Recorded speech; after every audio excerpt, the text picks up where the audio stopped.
मागील रेल्वे अर्थसंकल्पामध्ये नाशिक आणि उत्तर महाराष्ट्राची काहीशी निराशा झाली होती अर्थसंकल्पाकडून, परंतु यावेळी पुन्हा नाशिक आणि उत्तर महाराष्ट्राच्या रेल्वे अर्थसंकल्पाकडून काय नेमक्या अपेक्षा आहेत याविषयी आपण बोलणार आहोत. अण्णासाहेब सोनवणे आपल्यासोबत आहेत, रेल्वे परिषदेचे ते सगळं काम बघतायत, तांत्रिक सल्लागार या पदावर ते तिथं आहेत.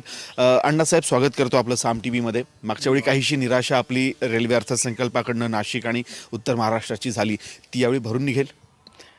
आमची अपेक्षा तर अशी आहे, कारण काय की सुरेश प्रभू हे एक जाणकार व्यक्ती आहेत आणि त्यांचा अनुभव दांडगा आहे, त्यांचा उत्साह दांडगा आहे. सुदैवाने नरेंद्र मोदींची त्यांना साथ आहे.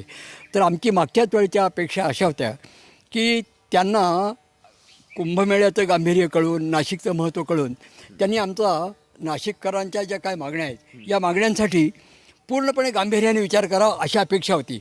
पण दुर्दैवाने जी चौकट आखली गेली त्या चौकटीमधलं चित्र निराशाजनक दिसून आलं. या अर्थसंकल्पामध्ये अण्णासाहेब, नाशिकचं स्थान कुठं बघताय तुम्ही? फक्त नाशिकचा जर विचार केला तर कुठल्या कुठल्या प्रमुख मागण्या तुम्हाला सांगता येतील अगदी थोडक्यात? आता आम्ही ज्यावेळेला मागितलं की नाशिकला टर्मिनस व्हावं, आमची अपेक्षा अशी होती की नाशिकला एकदा टर्मिनस झालं की मुंबईवरचा जो भार आहे तो कमी होऊन जाईल आणि मुंबई लोकल आणि इंटरसिटी ट्रेन याकडे बघू शकेल आणि सगळा भार नाशिकावरती येईल.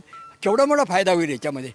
कारण रेल्वेला जो आज भोगावा लागतो आहे, मी इथे मुंबईला डिव्हिजन इंजिनियर असताना आम्हाला दर पावसाळ्यामध्ये आमच्या इमर्जन्सी ड्युटी लागायच्या. आजही तेच चालू आहे.